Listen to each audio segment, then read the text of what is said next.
திருக்குறளை பொருளோடு அறிய வந்த அன்பு நெஞ்சங்களுக்கு வாழ்த்துக்கள். இன்றைக்கி ஒரு புது அதிகாரம் எடுக்கிறோம், கூடா ஒழுக்கம்.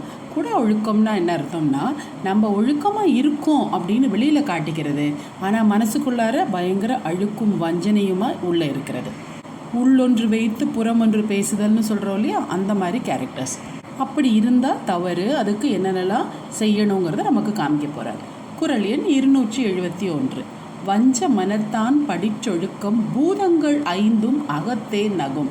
இந்த வஞ்ச மனசு உள்ளது, கெட்ட மனசு உள்ளவனுடைய ஒழுக்கத்தை பார்த்து பூதங்கள் 5 பூதங்கள் உள்ளே இருக்குது, அகத்தே உள்ளுக்குள்ளார இருந்து சிரிக்குமா. இங்கே பஞ்சபூதங்கள்னு நம்ம நிலம், நீர், நெருப்பு, காற்றுன்னு எடுத்துக்கூடாது, 5 புலன்களை தான் இங்கே சொல்கிறார். இப்போ நம்ம கண்ணு பார்க்குது அப்படின்னா என்ன அர்த்தம்? கண்ணு ஒரு இமேஜை பார்க்குது, அந்த இமேஜை உள்ளே இருக்கிற பிரெயினில் அனுப்புது, அந்த பிரெயின் கம்பேர் பண்ணி பார்க்குது. இது நம்ம ஏற்கனவே இவங்கள நம்மளுடைய அம்மா, நம்ம அப்பா, இவங்க தங்க, இல்லை இது இன்னார், இது புஸ்தகம் அப்படின்னு அது மெமரி பண்ணி வச்சுருக்க மெமரியோட கம்பேர் பண்ணி ஆமாம் நீ பார்த்தது இதுதான்னு சொன்னதுக்கு அப்புறமா தான் கண்ணுக்கு அது தெரியுது, புத்திக்கு தெளிவாகுது. அதனால தான் அதை பூதங்கள்னு சொல்கிறாங்க. நீங்கள் வெறும் நயவஞ்சகமாக பேசி ரொம்ப ஸ்வீட்டாக இருக்கிற மாதிரி நீங்கள் நடந்துக்கிட்டாலும் உள்ளுக்குள்ளார அவ்வளோ ஒரு வஞ்சத்தன்மை வச்சுருந்தோம்னா அப்போ அந்த மெசேஜை டிரான்ஸ்மிட் பண்ணுற அந்த 5 பூதங்களுக்கு அது நல்லாவே தெரியும், அது உங்களை பார்த்து சிரிக்குங்கிறார். வேலுக்குடி கிருஷ்ணர் அவரோட உபன்யாசத்தில் சொல்லுவாருங்க, நம்ம போகும்போது ஆன்மாவோட சேர்ந்து போகிறது இந்த புத்தி மட்டும்தான். அந்த புத்தியில் கூடவே மெமரியும் என்க்ளூட் ஆகிருக்கும். அதாவது நம்ம ஆன்மா சிப்பில் கம்ப்ளீட்டாக நம்ம இந்த வாட்டி என்னெல்லாம் லேர்ன் பண்ணிட்டோமோ அந்த லெசன்ஸும் நாம் பண்ண எல்லா ஆக்ஷனுக்குரிய ரியாக்ஷன்ஸும் அதில் பதிவாயிடுமா. அப்போ இந்த 5 பூதங்களும் உள்ளே உருந்து நம்மளை பார்த்து சிரிக்குது.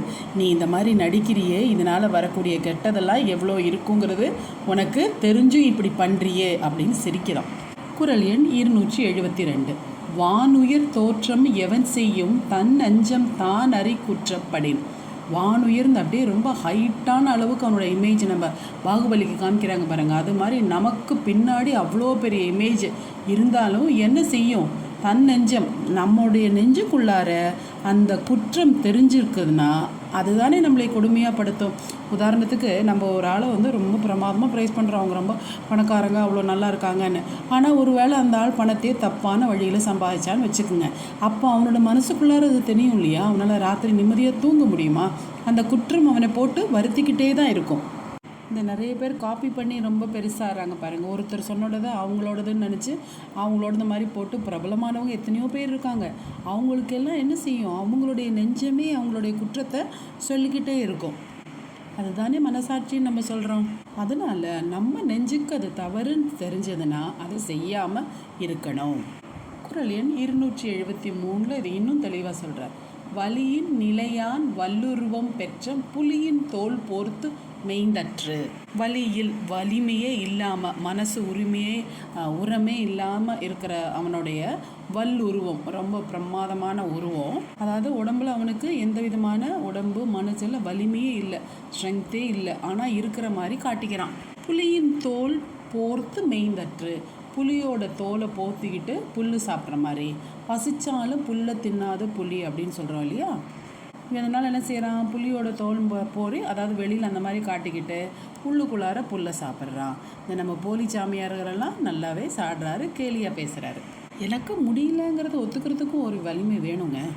அப்போ தானே நம்ம அதை மாற்று வழிக்கு போவோம், அதை எப்படி நம்ம சரிப்படுத்தலாங்கிறத யோசிப்போம்.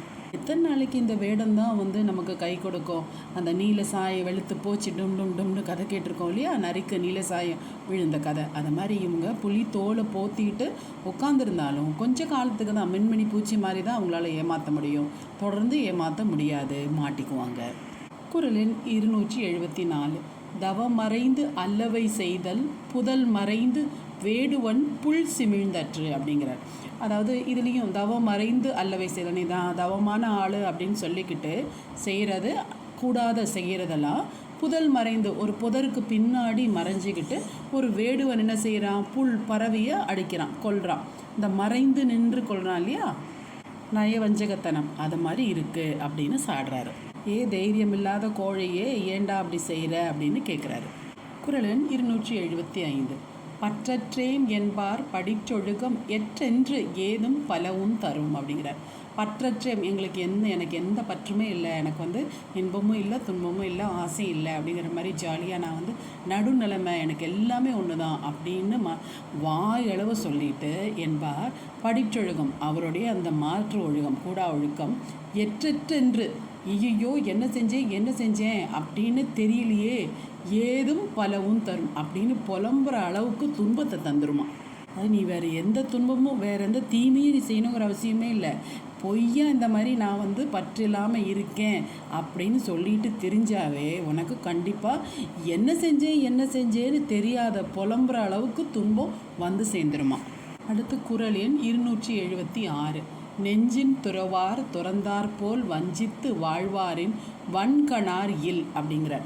நெஞ்சில் துறவார் மனசளவுக்கு துறவு இல்லை அவங்களுக்கு, ஆனால் துறந்தவர் போல எல்லாத்தையுமே துறந்தவர் போல வஞ்சித்து வாழ்வார், ஏமாற்றி வாழ்கிறவங்களை காட்டிலும் கருணை இல்லாதவங்க யாருமே இல்லை அப்படின்னு சாடுறாரு.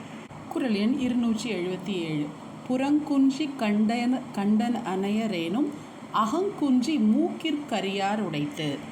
புறங்குன்றி வெளியில் பார்க்குறதுக்கு பெரிய குந்துமணி மாதிரி இதுவாக இருக்காங்க, அழகாக இருக்காங்க, ஜம்முன்னு இருக்காங்கன்னாலும் இந்த மாதிரி கூடா ஒழுக்கம் இருக்கவங்களுடைய அகங்குன்றி, அந்த மாதிரி அகங்குன்றிங்கிறது கூடா ஒழுக்கம், அப்படி அகத்தில் நல்ல எண்ணம் இல்லாமல் இருக்கவங்களுக்கு எப்படின்னா மூக்கில் கறி இருக்கிற மாதிரியாம் அப்படிங்கிறார்.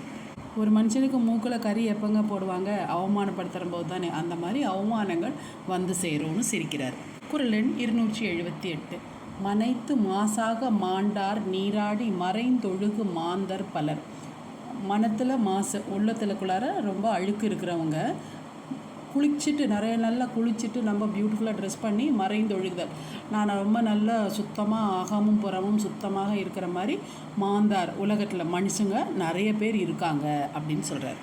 அதாவது புற தோற்றத்தை பார்த்து யாரும் மயங்கிடாதீங்க, உள்ளுக்குள்ளார் எப்படி இருக்குங்கிறத நம்ம நல்ல கண்ணோட்டத்தோடு பார்த்து தெளிஞ்சுக்கணும். 279. கனை கொடிது யாழ் கோடு செவ்விது ஆங்கண்ணே வினைப்படு பாலால் குழல். கனை கொடிது ஸ்ட்ரெயிட்டாக இருக்கிறத அம்பு வந்து கொடுமையானது, ஏன்னா குத்தினா கண்டிப்பாக இங்கே ஒரு காயம் வரும். யாழ் கோடு, யாழ் வந்து வளைஞ்சு இருந்தாலும் அதோட இசை வந்து ரொம்ப நல்லா இருக்குது. செவ்வியாங்கண்ணே அது மாதிரி ஒன்றொன்றையும் வினைப்பாடு பாலால் கொலை, அது என்ன வினையை தருது, என்ன ஆக்ஷனுங்கிறத தெரிஞ்சுட்டு அதை பற்றி தெரிஞ்சுக்குங்க அப்படின்னு சொல்கிறார். பார்க்குற don't judge the book by its கவர்னு சொல்கிறோம் இல்லையா, ஒரு ஆளை பார்த்த பார்வையிலே நீங்கள் ஜட்ஜ் பண்ணாமல் அவங்க என்ன வினை என்ன ஆக்ஷன் செய்கிறாங்கங்கிற வச்சு அதோட தன்மையை நம்ம புரிஞ்சுக்கணும்னு சொல்கிறார். குறள் எண் 280. மழித்தலும் நீட்டலும் வேண்டா உலகம் பழித்து ஒழித்து விடுன். மழித்தல் கம்ப்ளீட்டாக வந்து ஷேப் பண்ணிக்கிறது, நீட்டலும் நல்ல முடிய வளர்க்குறது, அது மாதிரிலாம் வேண்டாம். உலகம் பழித்து ஒழித்து விடுன், உலகம் வந்து பழிக்கிற மாதிரி இருக்கிற மாதிரி நடந்துக்காத. புறக்கோலங்களால் நீ வந்து ஏமாத்திர முடியாது யாரையும், அப்படி செய்கிறது தவறுன்னு சொல்கிறார். நான் ஒரு சாமியார்னு காமிக்கிறதுக்காக மொட்டை அடித்தும் நம்ம வந்து முடியை நல்ல தாடி வளர்த்தும் வச்சுக்கணுங்கிற அவசியம் இல்லை. ஒரு கோலம் அப்படின்னாவே நமக்கு அப்படி தானே தெரியுது, அதையே வேண்டான்னு போட்டு உடைக்கிறாரு. மனசில் என்ன நினைக்கிறியோ அது மாதிரி நல்லபடியாக நடந்து இருக்க பழகிக்கோங்கிறார். எப்போவுமே ஸ்ட்ரெயிட் ஃபார்வர்டாக இருந்துட்டோம்னா ரொம்ப நல்லதுங்க. அது பல பொய்யை சொல்லி பல பேருக்கு முன்னாடி நடித்து வாழணுங்கிற அவசியம் இல்லையே. நெஞ்சில் வஞ்சமில்லா எண்ணத்தோடு நிறைந்து வாழ்வோமாக. வாழ்க தமிழ், வளர்க அறம். நன்றி.